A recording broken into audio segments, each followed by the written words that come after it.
Okay, so let's unpack this. That age-old mystery, really, the one that's kept philosophers, well, everyone, thinking for centuries. Who are we? Right. It used to be purely philosophical reflection, didn't it? But now science is really stepping into the arena. Absolutely. And Yeah. it's offering some truly fascinating ways to think about ourselves. Sometimes conflicting, sure, but always interesting. And that's exactly what we're diving into today, the scientific side of the self. Yes, we've gathered, well, quite a rich collection of ideas for you.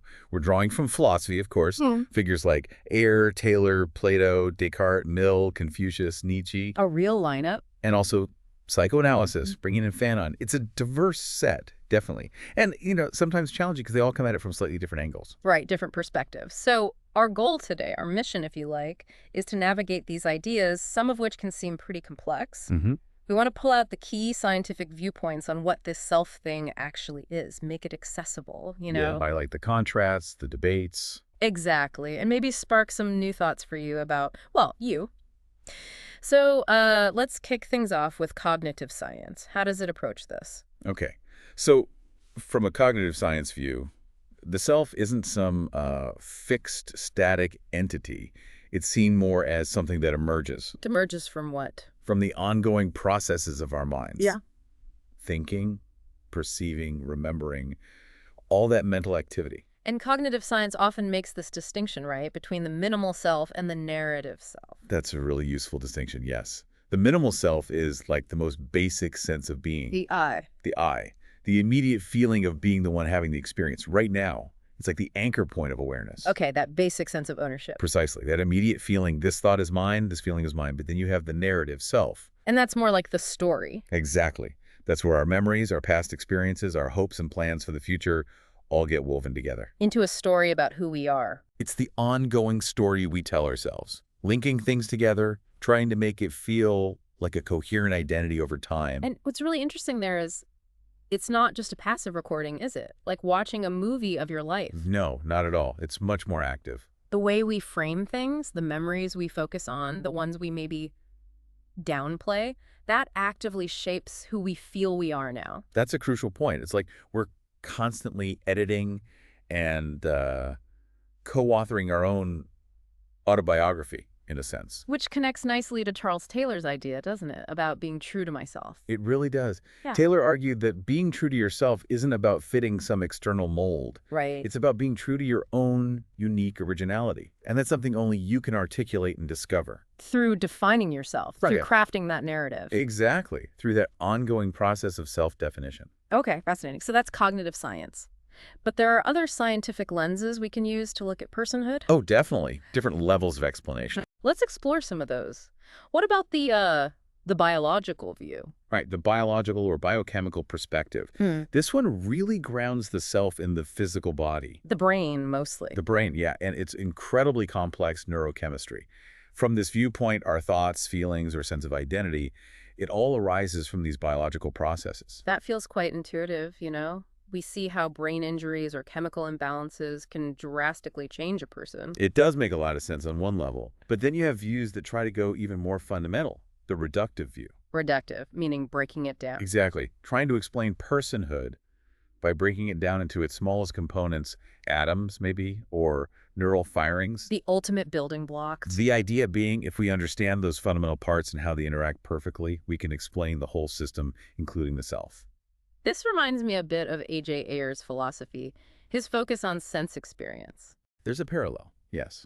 Ayer talked about how factual statements ultimately connect back to sensory experiences, sense contents, and how we build our idea of the world from those. So a reductive view might see the self as a similar kind of construction, built from basic sensory inputs and neural processes. Precisely. From a strictly reductive view, the self might not be an independent thing at all, but just an emergent property of all that lower-level activity. Okay.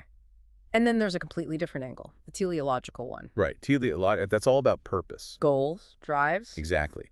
This perspective defines a person based on their aims, their inherent drives, their sense of purpose.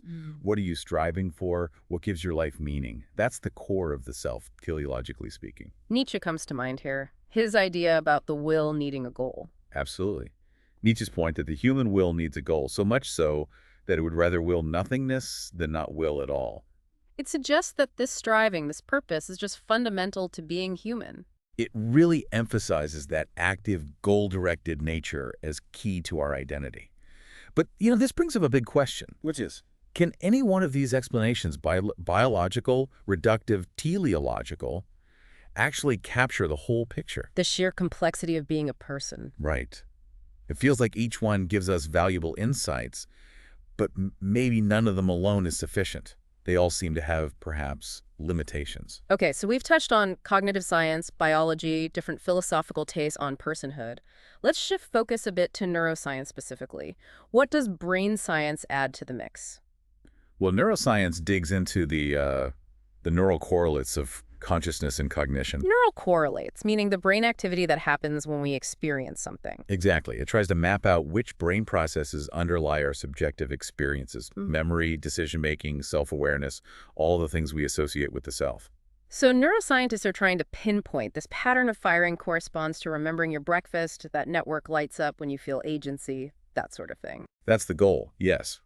Understanding how different brain regions and networks contribute to all these facets of cognition and our overall sense of being a self. We know some areas are vital for memory, others for self-reflection. But the elephant in the room is still consciousness itself. Oh, absolutely. That's the hard problem, as they say. We can see the neurons firing, the chemicals flowing. But how does that physical activity actually become the feeling of seeing red or feeling sad? The subjective quality. That leap from physical processes to subjective awareness is still, frankly, a profound mystery.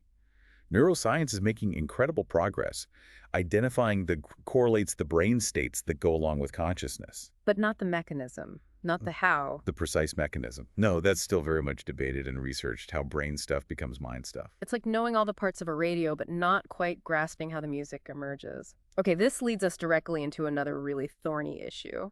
Free will. Ah, yes, where science and philosophy often collide quite directly. Because science talks about causality, right? Everything happens for a reason, based on prior events and physical laws. Fundamentally, yes. Causality means event B follows event A because of the laws of physics acting on the state of things at time A. And if you apply that to the brain. Well, the implication is that our thoughts, our decisions, our actions are also the results of prior neural states and inputs, all following physical laws. Which leads straight to determinism. The idea that everything, including our choices, is basically predetermined by that chain of cause and effect. It does.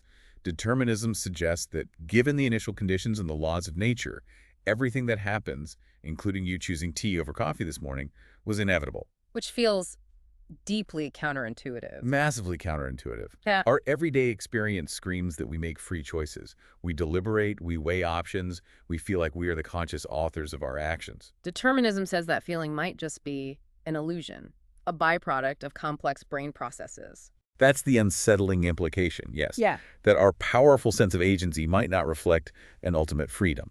And Nietzsche, again, had thoughts on this, linking the idea of free will to morality. He did. He explored whether the concept of free will arose partly because we needed to assign responsibility, to justify praise and blame, resentment, revenge. So maybe it's more of a social or psychological construct than a metaphysical reality? That was one of his provocative lines of inquiry. Right. But the fundamental scientific question persists. If our brains are physical systems obeying physical laws, where does genuine, non-determined free will fit in? Or does it? It's a real head-scratcher. Okay, we've covered quite a bit of ground with the, let's say, more standard scientific approaches. Now, you mentioned an alternative framework, biosemiotics. Yes, biosemiotics and biocommunication. It's a different way of looking at life, really. How so? Instead of seeing organisms purely as complex machines, just reacting to stimuli based on physics and chemistry. Like biological robots. Sort of, yeah.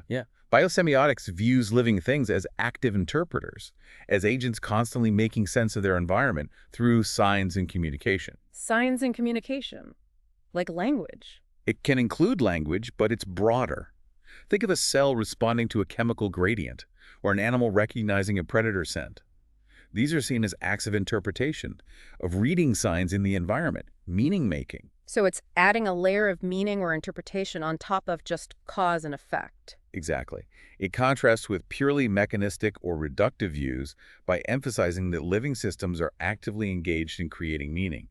A bee isn't just reacting to nectar, it's interpreting floral patterns as signs for food and communicating that meaning to others. Okay, I think I get the basic idea. How does that relate back to the self then? Well, from this perspective, the self isn't just the passive outcome of biology or neurons firing. It's not just the machine running. Right. The self is viewed as an active agent, constantly engaged in interpreting the world, interpreting itself, creating meaning through signs and communication.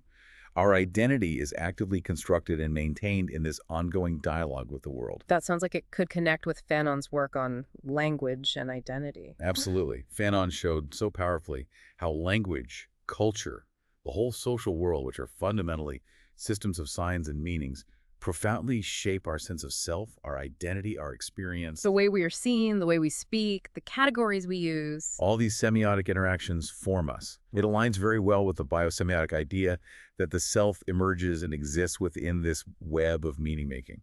Fascinating. Okay, so as we kind of wrap up this deep dive, it's really striking just how many different scientific angles there are on this question of who am I? It is. And it's clear there's no single unified scientific answer telling us this is the self. Not yet, anyway. Not yet. We've seen the cognitive view with its minimal and narrative selves, the biological and neuroscientific grounding in the brain, the philosophical debates around reductionism and purpose, the challenge of determinism. And this alternative biosemiotic view focusing on meaning. Exactly. Different levels, different assumptions, ongoing debates, especially around consciousness and free will. So maybe the final thought to leave you, the listener, with is this. Considering all these different scientific lenses, the biological machine, the storyteller, the meaning maker, what does it really mean to know thyself? Is the self something fixed deep inside? A story you construct? Or is it more like an ongoing process, this constant interpretation and interaction with the world? It seems the scientific quest to understand the self is far from over, and perhaps thinking about these different perspectives can enrich your own ongoing process of figuring out what your self means to you.